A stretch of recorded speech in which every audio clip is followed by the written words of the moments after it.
السلام علیکم، ہمارے چینل پر پھر سے خوش آمدید۔ تاریخ کے صفحوں پر کچھ نام ایسے ہوتے ہیں جو صرف لکھے نہیں جاتے بلکہ محسوس کیے جاتے ہیں۔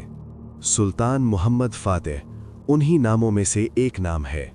قسطنطنیہ، وہ شہر جو صدیوں سے مضبوط دیواروں، گہری کھائی اور طاقتور فوج کے سبب ناقابل فتح سمجھا جاتا تھا۔ روم کے بادشاہوں نے، یونانی امراء نے اور یورپ کی قوتوں نے اس شہر کو اپنی عزت اور اپنی ساس سمجھا ہوا تھا، مگر اللہ کی تقدیر میں اس شہر کی فتح ایک نوجوان کے لیے لکھی جا چکی تھی۔ سلطان محمد فاتح صرف ایک بادشاہ نہیں تھا، وہ علم کا طلبگار تھا، قرآن کا حافظ تھا، فقہ اور تاریخ کا جاننے والا تھا۔ اس نے بچپن سے صرف تلوار چلانا نہیں سیکھا بلکہ سوچنا سیکھا، صبر سیکھا اور اپنے نفس کو جھکانا سیکھا۔ اس کے استادوں نے اسے رسول اکرم صلی اللہ علیہ وسلم کا وہ مبارک فرمان سنایا جس میں قسطنطنیہ کی فتح کا ذکر تھا، اور اس ایک جملے نے محمد کے دل میں ایسی آگ لگا دی جو کبھی ٹھنڈی نہیں ہوئی۔ جب وہ صرف 21 سال کا ہوا تو عثمانی سلطنت کا تاج اس کے سر پر سج گیا۔ دنیا نے کہا یہ عمر کھیلنے کی ہوتی ہے، حکمرانی کرنے کی نہیں، مگر محمد فاتح نے اپنی خاموشی سے دنیا کی ہر سوچ کو غلط ثابت کر دیا۔ اس نے قسطنطنیہ کا محاصرہ کیا۔ شہر کی دیواریں صدیوں کی تھکان سے بھی زیادہ مضبوط تھیں۔ سمندر سے آنے والا راستہ زنجیروں سے بند تھا۔ دشمن پر اعتماد تھا کہ اس شہر کو کوئی نہیں جیت سکتا، مگر سلطان محمد فاتح صرف تلوار پر یقین نہیں کرتا تھا، اس نے عقل کو ہتھیار بنایا۔ اس نے ایسا منصوبہ بنایا جو تاریخ میں پہلے کبھی نہیں دیکھا تھا۔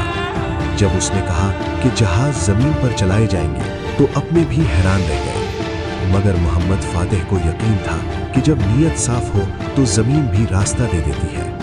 رات کے اندھیرے میں لکڑی کے راستے بنائے گئے، جہاز چراغوں کے بغیر خاموشی سے پہاڑوں پر چلے، اور جب صبح ہوئی تو قسطنطنیہ کے رہنے والوں نے دیکھا کہ سمندر ان کے شہر کے اندر آ چکا تھا۔ یہ صرف جنگ نہیں تھی، یہ دشمن کی سوچ کی شکست تھی۔ مہینوں کی محنت، بھوک، پیاس اور قربانی کے بعد آخر وہ دن آ گیا جب قسطنطنیہ کی دیواریں گر گئیں۔ 29 مئی 1453 تاریخ کا وہ دن بنا جو کبھی بھلایا نہیں جا سکتا، مگر اصل عظیمت فتح کے بعد نظر آئی۔ جب سلطان محمد فاتح شہر میں داخل ہوا تو اس نے غرور نہیں کیا، اس نے گھوڑے سے اتر کر اللہ کا شکر ادا کیا۔ اس نے اعلان کیا کہ شہر کے رہنے والے محفوظ ہیں، کسی پر ظلم نہیں ہوگا، کسی کی عبادت میں رکاوٹ نہیں ہوگی۔ یہ تھا وہ انصاف جو صرف طاقتور ہی نہیں بلکہ رحمت والا بادشاہ کر سکتا ہے۔ قسطنطنیہ پھر استنبول بنا، اور سلطان محمد فاتح صرف ایک فتح یافتہ بادشاہ نہیں بلکہ ایک مثال بن گیا۔